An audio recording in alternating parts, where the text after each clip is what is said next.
Hi, my name is Petra Albrecht-Smith and I am part of HSC 340. And for this assignment, I'm being Winnie the Pooh. For of HRA that triggered my desire about my health and well-being was when I first found out that I was pre-diabetic. I was scared, my wife was scared, and we really didn't want to tell the kids because we didn't want to have everybody worried. I honestly love to get on the right track health-wise. I know it's important not just for me, but just for those around me. I definitely need to get motivated. I honestly just really don't know where to start. I definitely just need to eat better and maybe go to the gym. But overall, I just want to grow old with my wife and grow with my kids, see them grow up and everything. And I know to do that, I'll need to be healthy.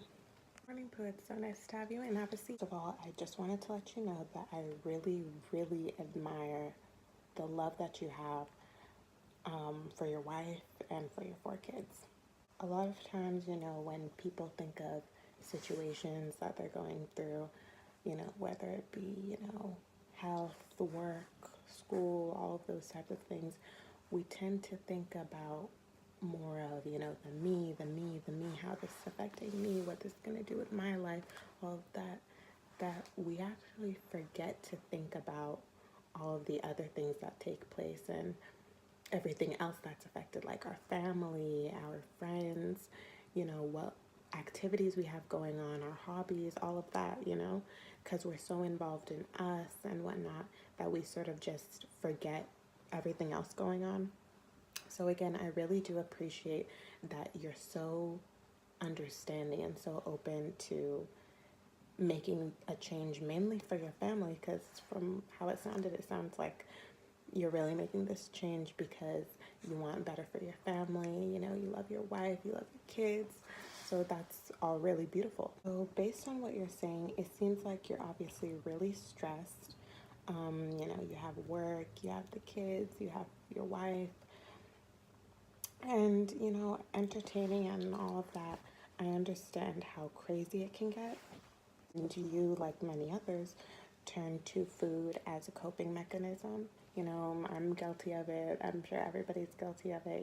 Sometimes we get a little stressed and we just resort to food. That's, I would think human nature. It's comforting and everything. So, no judgment. The thing is, but you just can't let that consume you. I know it's really difficult and tempting when, there's a McDonald's at every corner and all, but it's really getting in the way of your health. And that's our biggest concern right now is you. I'm sure you're the man of the house, you have the wife and kids, and, they need their dad.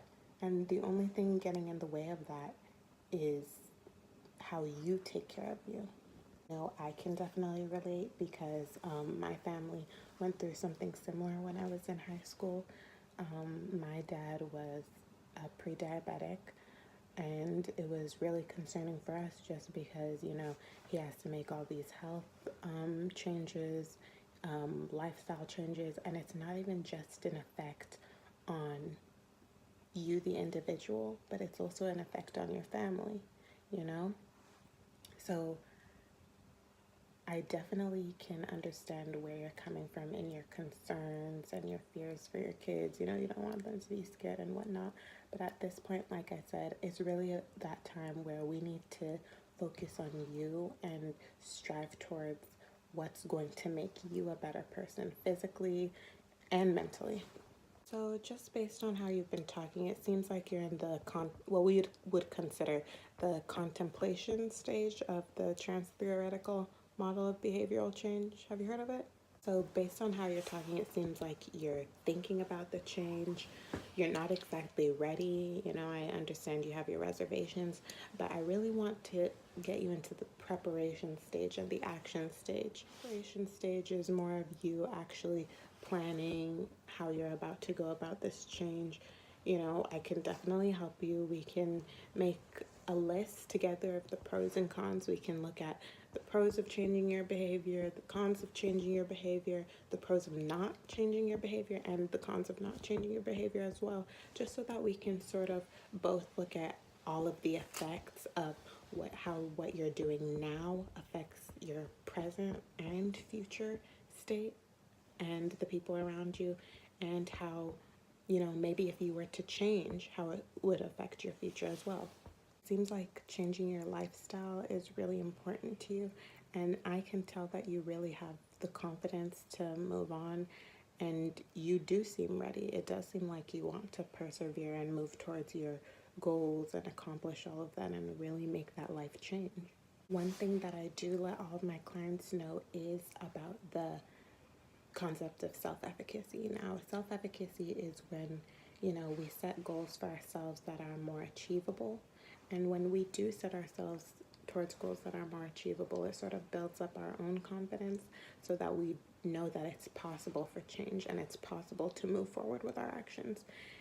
Sometimes when we set ourselves at, too high of goals, then when we do fail, because not everybody's perfect, when we don't accomplish our goals, then we feel discouraged, and that oftentimes sets us back even farther.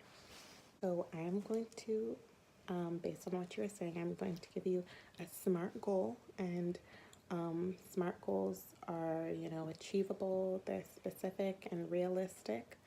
And I think that for you, your SMART goal should be to, avoid fast food at all costs.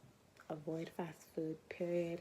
Even if it's, just for fun, just a little thing that you think is innocent, just avoid it, cut that out, just get it into the habit of not even needing that, so that you don't even look to it as a stress reliever.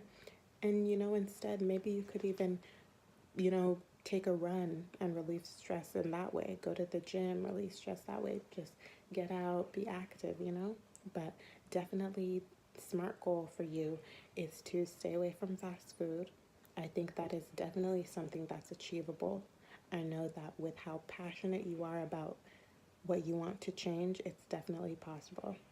And I am definitely here if you have any more questions or if you need any more help or advice. Just, email me, give me a call.